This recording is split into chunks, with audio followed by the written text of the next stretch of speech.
Okay, so you know how we hear about all these crazy cyber attacks all the time on the news? Like it seems like every day there's something new. Yeah, definitely. It really makes you wonder, like, who are the people actually on the front lines actually like fighting off these attacks? Right. Who are the defenders? Exactly. Yeah, and like are they just sitting in a dark room somewhere, staring at computer screens? Yeah, like in the movies. Totally. And like what are they actually doing all day? I mean, we've all heard of the term like SOC analyst, but what does that even really mean? Like what's their daily life actually consist of? And what kind of skills do you actually need to do that kind of job? I feel like most people don't really know. Yeah, I think that's a really common question. And it's great that you've brought some interesting material here that I think will give us some really good insight into what it's actually like to work in a security operations center or a SOC. Right. So the goal today is to basically break it all down for you and really try to understand what a day in the life of a SOC analyst looks like and what Mm. their role is in protecting organizations from these cyber threats. Right. And we're going to do it without getting too technical. Yeah, no jargon. No jargon. We're going to keep it fun and accessible. Exactly. So think of this as like your crash course into this crucial part of cybersecurity, right? I mean, we've got these sources and they lay out everything you need to know about the core responsibilities of a SOC analyst and like all the different crazy things that they have to deal with on a daily basis. Right. And it's a very dynamic role. Right. It's not static at all. Right. Always changing. Constantly changing. So let's dive right in. So first things first, like what exactly is the fundamental role that a SOC analyst plays within an organization? Well, at their core, a SOC analyst is really the front line of defense. Okay. They're the ones that are constantly vigilant monitoring for any signs of trouble, identifying when something malicious is happening, and then responding quickly and effectively to these security incidents. So they're kind of like the first responders. Like if a cyber attack is like a fire, they're the firefighters. That's a great analogy. Yeah. They're the ones that are like right there in the trenches, making sure that the organization is protected. Got it. And to do that effectively, they need a very specific set of skills, right? So, strong analytical abilities, being able to look at tons of data and figure out what's important, knowledge of different cybersecurity tools, and probably most importantly, a really good problem-solving mindset. Because every single security incident can be different and present unique challenges. Okay, so that makes a lot of sense. So they're not just like techies. They have to be like thinkers and detectives and all that. It's a multifaceted role. Yeah, definitely. Okay, so let's talk about like the nitty-gritty of their day-to-day, right? Like what does a typical day actually look like for a SOC analyst? So our sources here highlight three main areas of activity. Right, yeah. What are those? So yeah, the sources neatly break it down into three core areas. And the first one is monitoring and detection. And this is basically a 24/7 watch right over the organization's digital infrastructure. Okay. So a lot of their time is spent working with dashboards from a SIEM. What's a SIEM? Yeah, so a SIEM stands for Security Information and Event Management. Okay. And it's essentially like the central nervous system for security. Got it. It collects all the security signals from all these different tools like firewalls, intrusion detection systems, endpoint security, and tries to make sense of it all, right? It tries to connect the dots and look for patterns that individual tools might miss. So it gives analysts a bigger picture view. So it's like they're watching this big web of information all day long. Exactly. Yeah, they're looking for anything out of the ordinary, any deviations from the norm, any anomalies. So like what kind of things would they be looking for specifically? Well, so some examples that the material points to would be things like sudden increases in network traffic, Okay.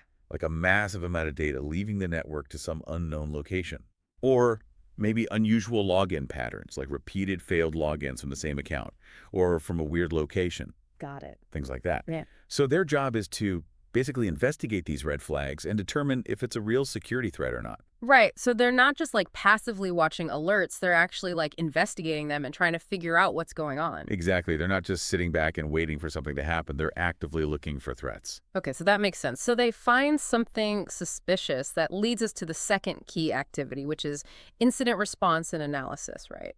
Precisely so. Once they've identified a potential incident, they shift into investigation mode. Okay. So they need to analyze exactly what happened, how bad is it, what's the potential damage to the organization, and this involves categorizing the incident, which the sources mention is really important. Okay. Because a phishing email requires a different response than, say, a ransomware attack. Right. So they're dealing with a whole range of incidents, from phishing malware infections to things like insider threats, which the material suggests can be really tricky to detect. Oh, yeah. That's scary. And even like those big DDoS attacks, that try to take down websites and online services. So Yeah. they have their hands full. It sounds like they're constantly putting together these digital puzzles, like under pressure. Yeah, that's a good way to put it. Yeah, they're like detectives trying to piece together what happened, who did it, and how to stop it. Okay. And I imagine that involves like a lot of digging and research. Right. So they perform what's called root cause analysis, which is basically tracing the incident back to its origin. Okay. And they also correlate the current alerts with any past incidents or known attack methods so they can see if there are any patterns or similarities. Oh, that's smart. And importantly, the material notes that if an incident is deemed high priority, it gets escalated to more senior security specialists or threat intelligence teams who have more specialized expertise or the authority to take more drastic action. Okay. So it's like a tiered response system. Exactly. Yeah. They're the first line of defense, and then if it's something really serious, they call in the big guns. Okay. That makes sense. So the third key activity that you mentioned was threat hunting and reporting. And it sounds like this is where they get to be more proactive. Yes, exactly. So while monitoring and incident response are more reactive, Right. right? They're dealing with things that have already happened. Right. Threat hunting is all about being proactive. Okay. It's about actively searching for threats that might have slipped past the initial defenses and are hiding within the network. Oh, so it's like they're not just waiting for something to happen. They're actually going out and looking for trouble. Exactly. Oh. They're like those bounty hunters. Yeah. They're not waiting for the criminals to come to them. They're going out and finding them. Okay, that's awesome. Yeah, so they use their knowledge of attack techniques and the organization's infrastructure to identify potential weaknesses or subtle signs of compromise. And then a huge part of their job is reporting right. So they write these detailed incident reports outlining what happened, the impact of the incident, and their recommendations for how to fix it and prevent it from happening again. Got it. And the material also mentions that they're responsible for updating security playbooks, Okay. which is basically a set of procedures for how to respond to different incidents. So it's like a continuous learning process where they're constantly refining and improving their response based on what they've learned from each incident. So it's like a never-ending cycle of vigilance, reaction learning, and then proactively searching again. Exactly. It's a very dynamic role, and it's constantly evolving. Okay, so our source material actually gives some specific examples of common incident types that SOC analysts deal with. So let's dive into those a little bit to make this all a bit more concrete for our listeners. So first up, we have phishing attacks. We all get those shady emails, right? Like, what exactly does a SOC analyst do when they encounter one of those? Yeah, so when users report a suspicious email, Right, because hopefully they've been trained to recognize those. exactly, and user awareness training is a huge first line of defense. Definitely. So when they report an email, the SOC analyst will verify if it actually contains malicious links or attachments. Okay. So they use special tools to analyze the email headers, the links, any attachments, all in a safe environment so they don't risk infecting the organization's systems. And if they confirm it's a phishing attempt, their response typically involves blocking the sender to stop any more emails from coming through Okay. and alerting other potentially affected users. Yeah, so basically cutting off the threat at the source. Exactly. Yeah, and we're actually seeing a rise in what's called business email compromise, Yeah. which is where attackers impersonate executives to try and trick employees into doing things like wiring money or sharing sensitive information. Oh, wow, that's scary. Yeah, so analysts now have to look beyond just simple malicious links and actually analyze the tone and context of the email, which adds a whole other layer of complexity to their work. Yeah, like they have to be psychologists almost. Exactly. Yeah. It's a very human element to it. So what about when something more sneaky gets through, like malware? Right. So in those cases, an endpoint security tool, which is the software that protects individual devices like laptops and desktops, Yeah. might detect something suspicious like a malicious download. Okay. So the SOC analyst will investigate this alert, and a crucial first step is often isolating the infected system from the network. Okay. So basically quarantining it to prevent the malware from spreading to other devices. Okay, that's smart. And then they'll initiate the process for removing the malware, which might involve using special anti-malware tools and working with the IT support team to get the system back to a clean state. Okay, so they're like digital surgeons. Yeah, exactly. They're trying to remove the infection and repair the damage. Okay, that makes sense. So another common issue that we hear about all the time is unauthorized access attempts. So what are some signs that a SOC analyst would be looking for in that case? Yeah, so here the SUM system is really helpful because it can detect patterns like multiple failed login attempts to a sensitive account or system, Okay. which could be a sign of someone trying to guess a password or using an automated tool to brute force their way in. Right. Just try every combination. Exactly. Yeah. Yeah, so the analyst will investigate these alerts to determine if it's a legitimate attempt or a malicious one.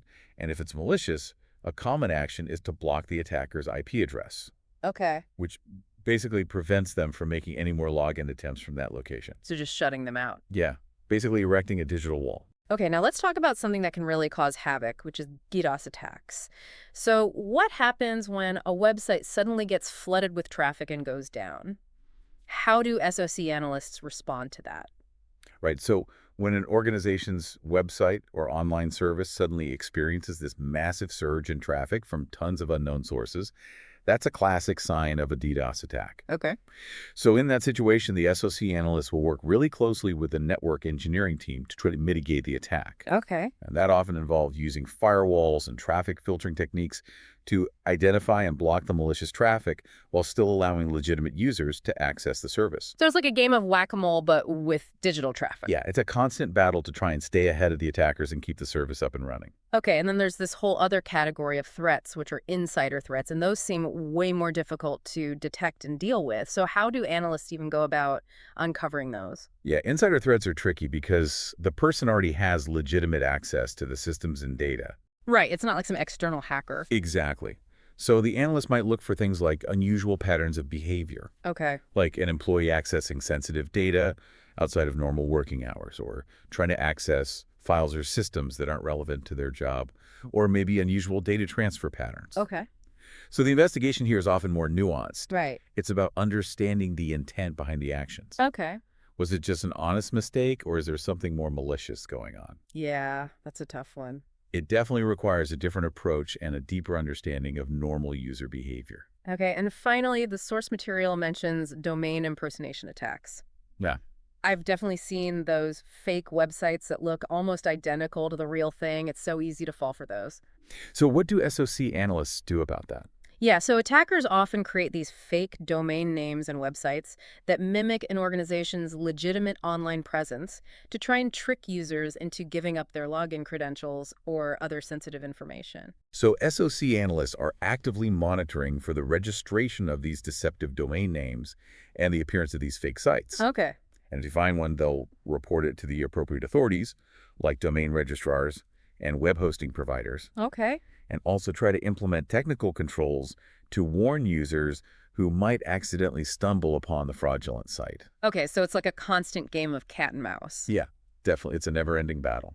Okay, so we've talked a lot about the technical skills that SOC analysts need, but our source also emphasizes the importance of other essential abilities and the right mindset. Absolutely. Yeah, so while having a solid foundation in things like operating systems, networking, and cybersecurity fundamentals is crucial, Right. it's often the soft skills that really set a good SOC analyst apart. Okay. So critical thinking is huge Okay. because they're bombarded with alerts all the time. Mm-hmm. And they need to be able to quickly analyze those signals and figure out which ones are real threats that need immediate action and which ones are false positives that can be safely ignored. Right, because if you're chasing every single alert, you're going to get burned out. Exactly. Yeah. It's called alert fatigue. Yeah. And it can be a real problem, so they need to be able to prioritize and focus on what's truly important. So how do they do that? Like, what are some strategies for avoiding alert fatigue? Well, the source material doesn't go into specific strategies, Yeah. but it does emphasize the importance of continuous training Okay. and having well-defined escalation procedures so that analysts know exactly what to do when they encounter different types of alerts. Right, so they're not just left to figure it out on their own. Exactly. Yeah. Yeah. They have a clear framework to follow. Okay, and then what about attention to detail? I imagine that's pretty important too. Oh, yeah. Attention to detail is crucial Okay. because they're often looking through these massive security logs, looking for those tiny, subtle anomalies that could be signs of a bigger attack. Right, so it's like finding a needle in a haystack. Yeah, it's very meticulous work. Okay. And then communication skills, I imagine that's important as well. Yeah, communication is key because they need to be able to clearly and concisely document the incidents that they discover and communicate their findings and recommendations to other teams, whether it's IT operations, legal counsel, even public relations, depending on the nature of the incident. Right, because it's not just about like knowing the technical stuff. You have to be able to explain it to other people who might not be as technical. Exactly. Yeah. Yeah, they have to be able to translate the technical jargon into plain English so that everyone understands what's going on and what needs to be done. Okay, and finally, I imagine that adaptability is really important in this field because technology is always changing and the threats are always evolving. Absolutely. Yeah, adaptability and continuous learning are essential Ay. because what was considered cutting-edge security knowledge a year ago might be completely obsolete today. Right. So they need to be constantly learning and staying up to date on the latest threats and techniques. Okay, so let's wrap this all up for our listener. So we've taken a pretty deep dive into the world of the SOC analyst. Yes, we have. And it's clear that these are the people who are really on the front lines of cyber defense. They're constantly monitoring, detecting, responding to a huge variety of threats, from simple phishing emails to complex DDoS attacks. And their days are filled with in-depth analysis, problem solving, and making critical decisions under pressure. Right. It's a demanding job that requires a lot of technical expertise, but also those soft skills like critical thinking, communication, and adaptability. Definitely. It's not just about knowing how to use the tools, it's about knowing how to think like an attacker and stay one step ahead. Exactly. Yeah. They're like digital detectives. Yeah, they're the real heroes of the cyber world. I agree. So I'm curious, like, from your experience, what are some of the most intricate or complex investigations that you've seen or that the source material describes? Like, what are some of the really challenging cases that SOC analysts have to crack? Well, the material doesn't go into specific case studies, Okay. but it does mention that things like advanced persistent threats or APTs, Yeah. yeah, these are really stealthy attacks that can go on for months or even years without being detected. Oh, wow. And they require analysts to piece together these seemingly unrelated low-level events over a long period of time to uncover the attacker's presence and objectives. So it's like putting together a giant puzzle where you don't even know what the picture is supposed to look like? Exactly. Yeah, it's very challenging, but also very rewarding when they finally crack the case. Okay, so it's clear that the SOC analyst role is vital for any organization that takes cybersecurity seriously. Absolutely. I mean, they're the ones who are protecting our data, our systems, our privacy, Right. and the insights that we've gained from these sources really highlight just how important their work is. Yeah, they're unsung heroes for sure. So to wrap things up, I have one final question for you. Considering all the different threats that SOC analysts face every day, what do you think is the single most important quality that someone in this role needs to have for long-term success? That's a great question, and I think there are many important qualities. But if I had to choose one, I'd say it's curiosity. Curiosity. Yeah, because the threat landscape is constantly changing. Right. So analysts need to be curious enough to constantly learn and explore new technologies, new attack techniques, new ways of thinking about security. Okay. They can't just be content with what they already know. They need to be constantly seeking out new information and new challenges. So it's not just about being reactive, it's about being proactive and always trying to stay ahead of the curve. Exactly, and that's what makes this such a fascinating and rewarding field to work in. Okay, so there you have it, folks, a deep dive into the world of the SOC analyst. Yeah. We hope you found this informative and insightful Yeah, and maybe even a little bit inspiring. hopefully. So until next time, stay safe out there in the digital world And stay curious. and stay curious. Yeah. Thanks for joining us. Thanks for having me.